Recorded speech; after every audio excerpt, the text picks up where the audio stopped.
The exposure in America had not only increased the Beatles' popularity, but also their wealth. After all, there was a period in 1964 when the Beatles occupied all 5 top slots in the Billboard Top 100 with 7 other songs scattered around, and in February 1965, the song 8 Days a Week from their current album Beatles for Sale was released as a single in America, and of course went to number 1. Now that they had become millionaires, the Beatles were soon splashing out on the advice and supervision of their accountants. For John Lennon, he had bought Kenwood, a mock Tudor house for him, his wife Cynthia and son Julian. George Harrison purchased a deluxe bungalow called Kinfauns for him and his girlfriend Pattie Boyd, and Ringo Starr bought Sunny Heights for him and his new wife Maureen Cox, whom he had married on the 11th of February 1965. Paul McCartney, however, was perfectly happy living in the spare bedroom of Jane Asher's home while she was away on tour with her theatre company. They also bought their parents new homes as well to save them from the hassle of Beatlemania, except for Ringo's mother, who was happy still living in her attached home in the Dingle. After they had completed their second Christmas show in January 1965, the Beatles returned to their second home, Studio 2 at Abbey Road, in February to work on material for their next album and possible songs for the next movie. The first song they worked on was called Ticket to Ride, which is quite a landmark song for the Beatles. For one, it was their longest song to date, clocking in at 3 minutes 10 seconds, and the song had a much heavier sound to it, and that famous opening riff being played throughout most of the song thanks to George's Rickenbacker 12-string guitar. No surprise then when Ticket to Ride was released as the next single on the 9th of April, it of course went to number 1. As they worked through other songs, it was time to get back in front of the camera for their second movie. Richard Lester was back once again to direct, but there were some differences from this film and A Hard Day's Night. Mainly, the budget was bigger. For A Hard Day's Night, they only had just over £100,000. But now United Artists had increased the budget to $1.5 million because of the success of A Hard Day's Night, so Lester was able to shoot in colour and go and film in more exotic places like the Austrian Alps and the Bahamas.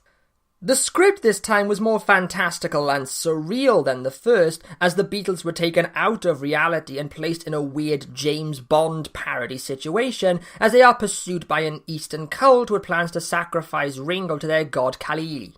The overall experience wasn't as enjoyable as the first film, especially since the Beatles spent most of the movie stoned off their arses thanks to the large quantity of marijuana they were smoking every day. But pot wasn't the only drug in their lives. In early 1965, George and Pattie had invited John and Cynthia to a dinner party hosted by a friend of George's who was a dentist. After the dinner, the dentist offered them some coffee with some special sugar lumps from the mantelpiece, and strange things began to happen. Cynthia recalls the dentist turning into a demon and chasing them in a taxi as they tried to escape in George's Mini, and John screaming and banging his head on the wall of George's home while she tried to make herself sick, and Pattie wanting to go and vandalise London. If you hadn't figured it out yet, they had experienced their first acid trip. The dentist had dipped their sugar lumps in a then legal serum for mental patients, but was considered a pleasure drug called lysergic acid diethylamide, or to give its common name, LSD. John and George would use the drug religiously for the next 2 years as it helped them to create some of their most unique of songs. John around this time was starting to get fat. His face appeared more rounder under the fringe of his mop top, and when they wanted the second movie to be called Help, John went away and came up with what could be considered his first personal song, as he appears to be calling for help as the strain of the Beatles' fame is starting to get to him. John has said that Help was one of the best songs he ever wrote, though he wished he had done it as he originally intended, as a piano ballad as opposed to the more commercial and fast-paced tempo they eventually got. Other songs that appeared on the album and movie included You're Gonna Lose That Girl, Another Girl, I Need You, George's original song Since Don't Bother Me, The Night Before, You've Got to Hide Your Love Away, and Ticket to Ride. But surprisingly, it would be a song on the B side of the album that would be the most significant.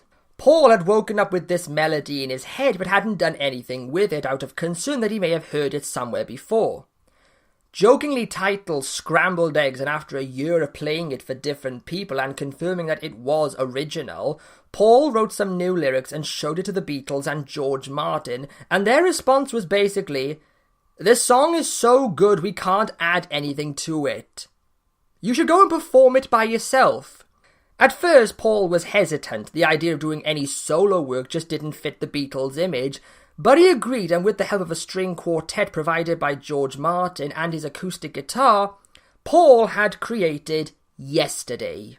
Like with 8 Days a Week, the song wasn't released as a single in Britain, but it reached number 1 in America and has gone on to become one of the most covered songs of all time, with over 2,200 commercial versions of the song.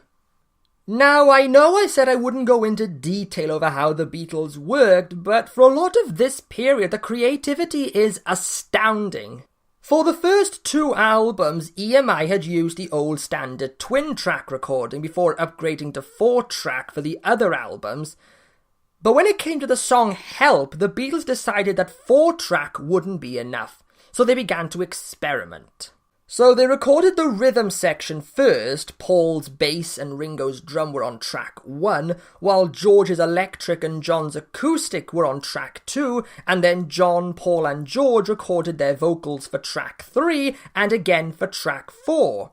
However, George still had a guitar overdub he needed to put in, so they decided to copy the tracks onto another 4-track, but have tracks 3 and 4 edited together onto one, leaving a track free for George's guitar.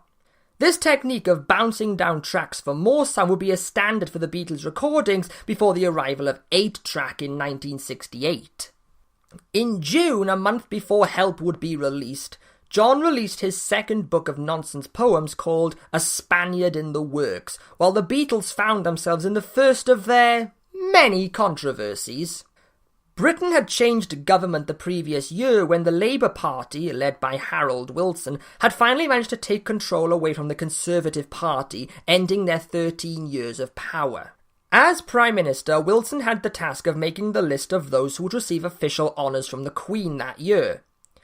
Normally these were given to military men, politicians and civil servants, but Wilson embraced popular culture, thanks to the young voters who got him in power, and he shocked everyone when on that list he said that all 4 Beatles were to receive the MBE, which stands for the Most Excellent Order of the British Empire. While the press and the public were ecstatic at the news, many senior honour holders called it an insult to what the honours represent, and some returned their MBEs and even their medals for active service during the war in protest, since now that a bunch of pop singers can get it rewarded, then the MBE and all the other honours are now completely worthless. John Lennon was annoyed by the protest, stating that the Beatles deserved it because they were rewarded for entertaining people while they had got theirs for murdering people.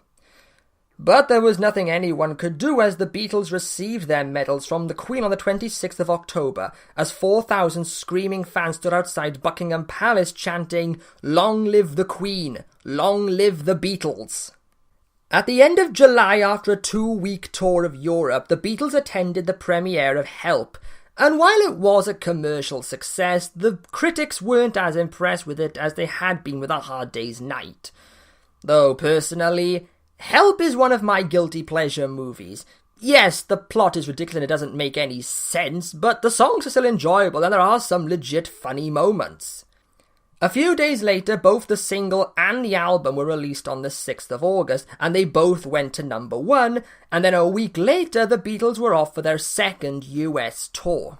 Beatlemania was still at its peak in America, and due to the overwhelming rush of fans, Brian Epstein and Sid Bernstein decided that the only way to accommodate the large fan base would be to expand the Beatles' venues. So on the 15th of August, the Beatles made history once again by playing live at Shea Stadium, the first outdoor stadium concert ever, with over 56,000 people attending. While the experience was revolutionary and groundbreaking, you can tell it was a prototype idea. The fans were confined to the spectators' area while the stage and the Beatles were in the middle of the field, so it was difficult to see them, let alone hear them. The Vox amps that had been created for this tour were at 100 watt, but that wasn't loud enough, so they had to use the amplifiers of the stadium. But even then, the Beatles still couldn't be heard over the screams that rivaled that of a jet engine taking off in terms of volume. So, not only could you not hear them, even if you could, the sound would have been atrocious. The thrill of that opening performance quickly faded away for the Beatles as they slowly but surely began to hate the repetitive nature of touring as they dragged on through the same songs every night, dealing with the same crazy fans, staying in the same hotels, protected by the same security guards, attending the same press conferences, answered the same questions. They just could no longer see the enjoyment anymore. They had even turned down an offer from the Walt Disney Company to appear in their latest animated feature, The Jungle Book, voicing a group of vultures that appeared towards the end of the movie. And if anyone's curious over who I think was which vulture, the brown-haired one is John, the blonde one's Paul, the tall lanky one is George, and the short bald one is Ringo. However, the Beatles would see themselves in animation when the Beatles cartoon began airing on the 25th of September, and I've already done a full review of that series if you want more information. However, Brian Epstein did have one surprise for them. When the Beatles had made their first appearance on the Ed Sullivan Show the previous year, Sullivan had read out a telegram from Elvis Presley and his manager, Colonel Tom Parker, offering their congratulations to the Beatles. After that, there were negotiations between Epstein and the Colonel about the prospect of Elvis and the Beatles meeting. While the Beatles' fame and career had skyrocketed beyond what Elvis had endured, the King's career was dwindling. He hadn't released a proper album in 4 years and was stuck in the middle of his 7-year film contract by Colonel Parker, which he was now starting to get bored of. Parker and Epstein came to an agreement for the Beatles and Elvis to meet, provided that no recordings or photographs were to be taken of this historic event. So it was on the 27th of August at 11 o'clock in the evening that the Beatles arrived at 565 Paraguay Way in Bel Air, Los Angeles, and for only 3 hours were the 5 most influential people in music history in the same room together. There are so many conflicting stories about what had actually happened that night that it would probably take up its own video. But the Beatles were relieved when they returned to Britain and had a 6-week break before they returned to the studio for their 6th album. Now, you would be right in thinking that we would just be repeating last year, another rushed album for the Christmas market. But what many people didn't know was that this album, later titled as Rubber Soul, would be the Beatles' most mature album to date, with songs like John's Norwegian Wood, in which he is subtly confessing his adultery to his wife. Nowhere Man is a reflection of himself. Girl is about being unable to leave a troubled relationship, and In My Life is a blurred nostalgic look back to his childhood. Paul's songs as well were displaying more of a bitter side to relationships like You Won't See Me and I'm Looking Through You, mainly influenced on the fact that his relationship with Jane Asher was getting quite rocky, and one of George's songs, Think for Yourself, has been interpreted as a political statement promoting independent thinking. Even Ringo got his first writing credit as he contributed a few words to the song What Goes On, which he also sang. What makes Rubber Soul so important in the Beatles' history is that this was the turning point for what the Beatles wanted to do for the next stage of their career, as they were dedicating more time to being in the studio and were beginning to experiment more. If you'd seen Help, you'll remember the Indian restaurant scene, which included Indian musicians. Well, after filming that scene, George had become fascinated with their instruments and had bought himself a sitar and played it for Norwegian Wood. Bouncing down tracks was adopted again for Paul's Michelle, having the same method. Drums and acoustics on track 1, Paul's vocals on track 2, overdubbing for track 3 and double-tracked for track 4, before having tracks 3 and 4 edited together on the new 4-track so they could add bass, electric and acoustic guitar overdubs.